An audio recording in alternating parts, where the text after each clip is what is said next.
He that dwelleth in the secret place of the Most High shall abide under the shadow of the Almighty.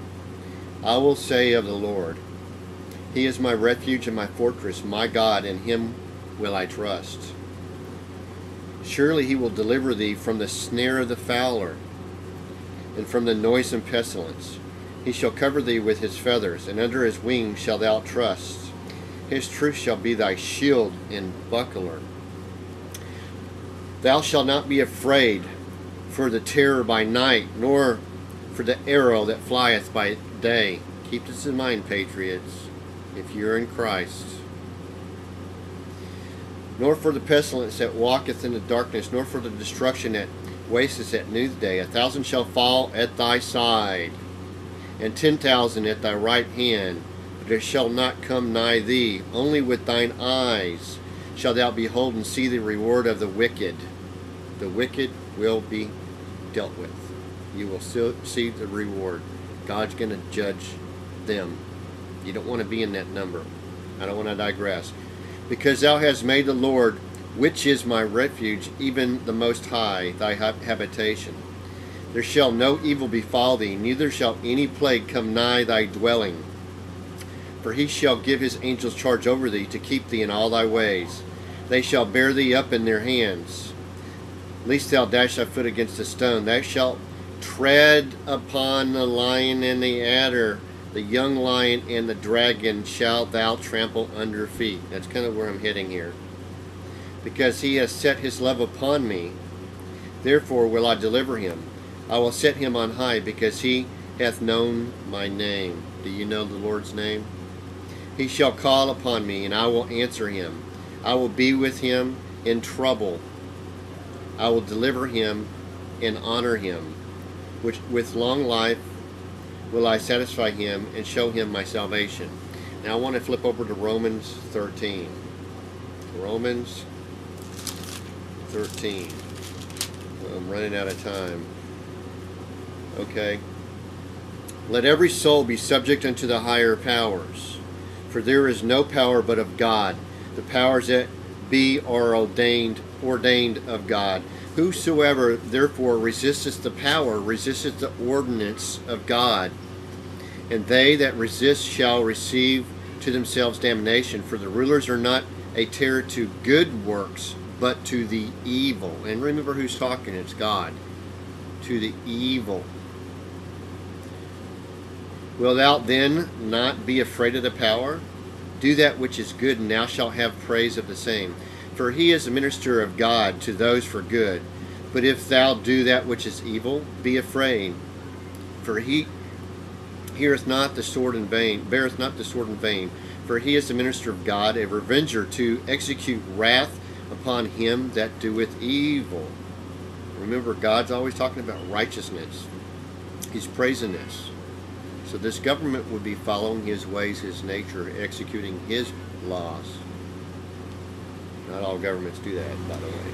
Wherefore ye must needs be subject, not only for wrath, but also for conscience sake. For this cause pay ye tribute also, for they are ministers, God's ministers, attending continually upon this very thing.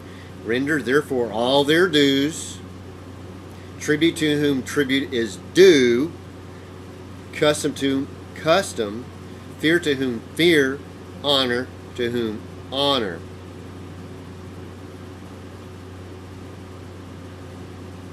I think I bookmarked it. Okay, I'm going to read now from Titus. Titus 3.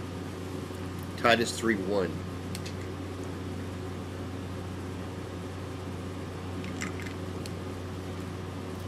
Good old pomegranate juice. Love it. Good for the kidneys too. Put them in mind to be subject to principalities and powers, to obey magistrates, to be ready to every good work. Every good work. Now I'm going to go to... Oh, I didn't bookmark it, did I?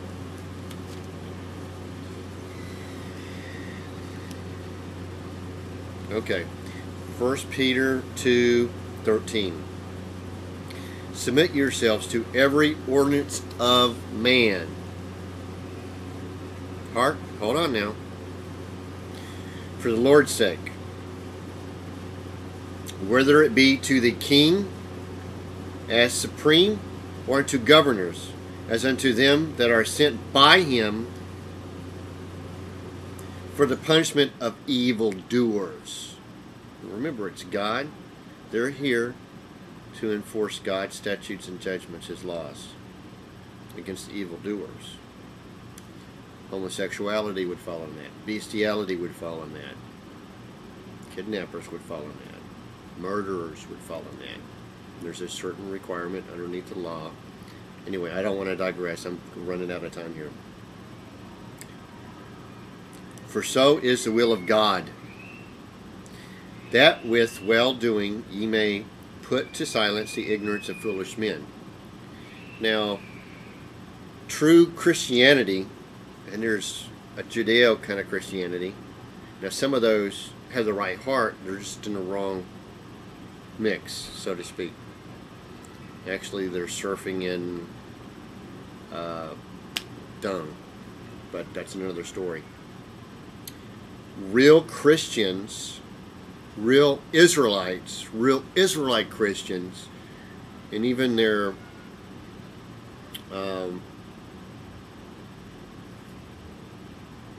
strangers that are living among them will submit to government, God's government, and they'd be happy to. But not all governments should be submitted to. It's a limited submission.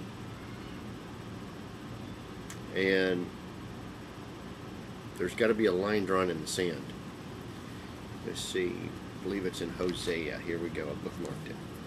Okay, Hosea. Hey, let me check my time. Oh, I'm almost out of time. Jeez. Hosea 8. I'm going to start reading 1 through 4. And now listen carefully. Matter of fact, no. I found a better. This is a Septuagint Bible. I like the way this one translates it over my other Septuagint or even my King James. So Hosea 8, 1 through 4. Because they have transgressed my covenant. This is God speaking. Because they have transgressed my covenant and have sinned against my law, will they cry to me, O God, we have known thee? Think about that, people. Because Israel turned away good things, they met with an enemy. God will send an enemy, and oftentimes in the form, what this is going to get into, your government, because you turn from him and his ways and his laws. You basically let other rulers set up a kingdom in God's place, not ordained by him, and you're going to suffer the wrath for it. They made kings for themselves, men, but not by me, the Lord. They set up a government and did not consult me. Of their silver and their gold they made idols. Do you make idols out of this paper? Called currency, called dollars, fraud notes, Federal Reserve notes, that they might be utterly cut off. I think I'm out. Let's see if I'm out. I'm gonna, I guess, go to another video. Anyway, just food for thought. God doesn't ordain all governments. God doesn't set everybody up for you to give complete, total submission to under any and all circumstances. Use your right judgment. There is a time to, shall we say, be the buttress and support God's nature and his kingdoms, no matter what the costs, even if it means shedding a little blood. food for thought.